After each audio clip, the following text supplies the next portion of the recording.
Hello, this is Gaurav Lat, your big bull coach.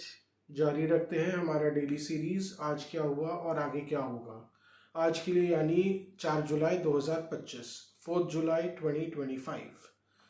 आज क्या हुआ? आज बेसिकली निफ्टी 55 पॉइंट्स बढ़कर 25,461 पर बंद हुआ। वही बैंक निफ्टी की बात करें तो 240 पॉइंट्स बढ़कर 57,032 पर बंद हुआ। बेसिकली आज बाजार खुला थोड़ी मंदी के टोन के साथ ही था। सबड्यूड ओपनिंग जिसको बोल सकते हैं। और उसके अलावा दो मेजर न्यूज़ फ्लो थे। पहला तो ट्रेंट का था। ट्रेंट लिमिटेड ने कल हुए एजीएम में ये बोल दिया कि हमने जो अपने एनुअल सेल्स ग्रोथ टारगेट है, यानी फाइनेंशियल ईयर 2026 का जो टारगेट है कंपेयर टू फाइनेंशियल ईयर 2025, वो जो इनिशियली 35% का टारगेट था, हमने उसे कम करके 20% कर दिया है। मीन्स अच्छी खासी टारगेट, ऑलमोस्ट आप बोल सकते हैं टारगेट को हाफ कर दिया। जो सेल्स ग्रोथ का टारगेट है, सेल्स टारगेट नहीं, सेल्स ग्रोथ टारगेट जो है उसको लगभग आधा कर दिया है। 35% से घटाकर 20% ही कर दिया है। तो कहीं ना कहीं आज स्लो डाउन के असर दिख रहा है उनको भी। वो भी प्रीएम्प्टिव स्टेप्स ले रहे हैं कि हम जब कोई बहुत ज़्यादा ओवरहीटिंग के पीछे ना पड़ जाए।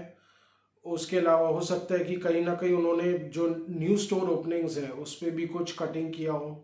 तो बहुत ज़्यादा अग्रेसिव वो नहीं होना चाहते। क्योंकि ट्रेंड का जो अभी लाइफस्टाइल बिजनेस है, जो लाइफस्टाइल रिटेल बिजनेस है, वो बहुत low margin high volume business है। तो उसमें कहीं ना कहीं बहुत अग्रेसिव होना भी उन पर बैकफायर कर सकता है। So they also want to play it safe for now. They are playing safe, not very safe also, but they are playing slightly safe. हालांकि ग्रोथ बहुत अच्छी दिखा रहा है तिमाही दर तिमाही, पर कहीं ना कहीं उसके कारण हो सकता है जो अग्रेसिव इन्वेस्टर्स है वो थोड़े निराश हुए होंगे। जैसा कि हुआ कि स्टॉक जो है वो 5% नीचे ही खुला सीधा, और उसके बाद धीरे धीरे गिरते ही चला गया जैसे जैसे दिन आगे बढ़ा। और उसके अलावा दूसरा मेजर न्यूज़ फ्लो, वो काफ़ी को मालूम ही होगा, वो है जेन स्ट्रीट का। सेबी ने फिलहाल उनके कारस्तानियों पर ताला लगा दिया है। उसके अलावा उस पर अच्छी खासी इम्पाउंडिंग डाली है, करीब लगभग 4800 करोड़ रुपए का। वो उनको वापस देना पड़ेगा।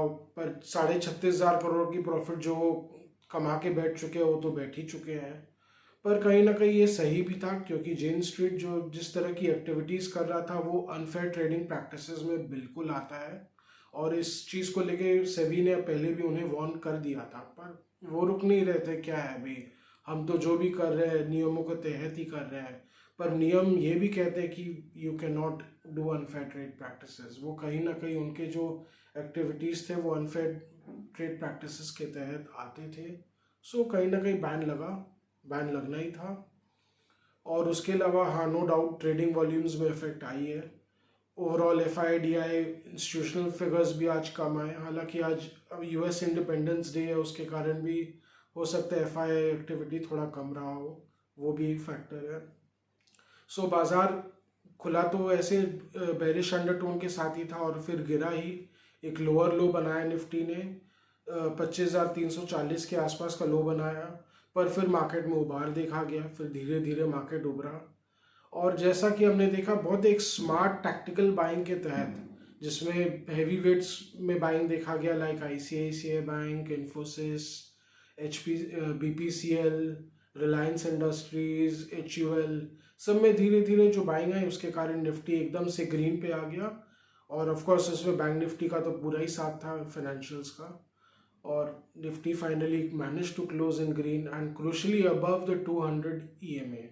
अगर आप चार्ट्स में देखेंगे तो 5 मिनट का जो 200 मूविंग एवरेज है 5 मिनट्स कैंडल स्पैन पे, उसके ऊपर ही बैंक निफ्टी बंद किया, जो कि अच्छा है। हालांकि गिफ्ट निफ्टी थोड़ा डाउन है, तो अब सोमवार क्या होगा कुछ कह नहीं सकते हैं। पर उसके अलावा कहीं जो इंडो US ट्रेड डील है वो खटाई में दिख ही रहा है।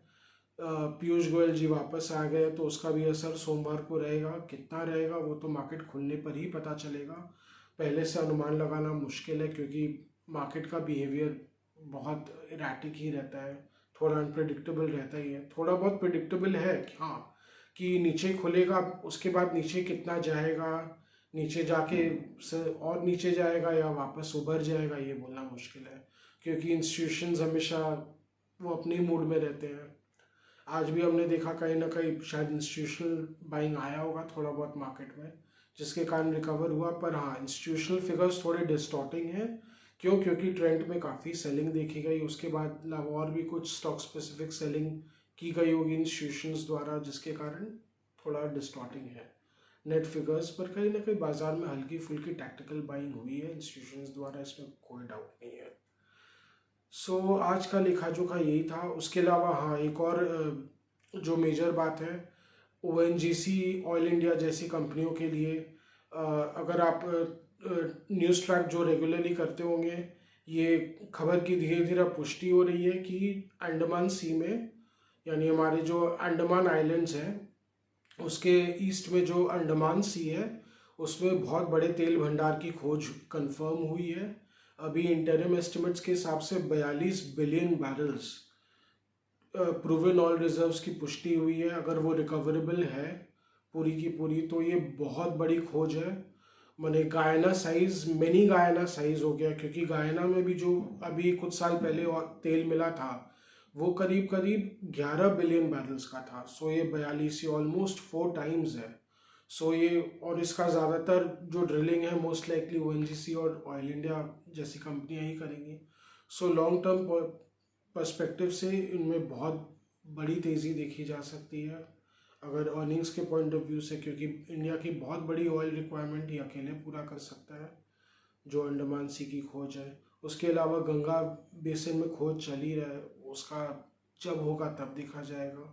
पर कहीं ना कहीं ये एक अल्ट्रा लॉन्ग टर्म प्लेयर्स के पॉइंट ऑफ व्यू से ये एक बहुत बड़ा न्यूज़ है।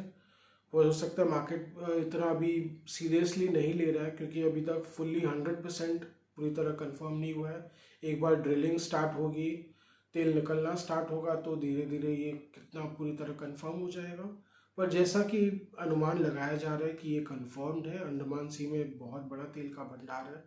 सो ऑयल ड्रिलिंग कंपनीज के पर्सपेक्टिव से ये तो बहुत ही बुलिश न्यूज़ है ये। सो आज का वीलॉग, डेली वीलॉग यहीं तक रखते हैं। आशा कर रहे हैं कि आपको हमारी वीलॉग्स अच्छी लगे। एनी स्टॉक स्पेसिफिक व्यूज और queries do write to us or do comment on our videos. We are always there open for interaction, and please do like, share and subscribe to our channel. That is really motivating for us. Thank you.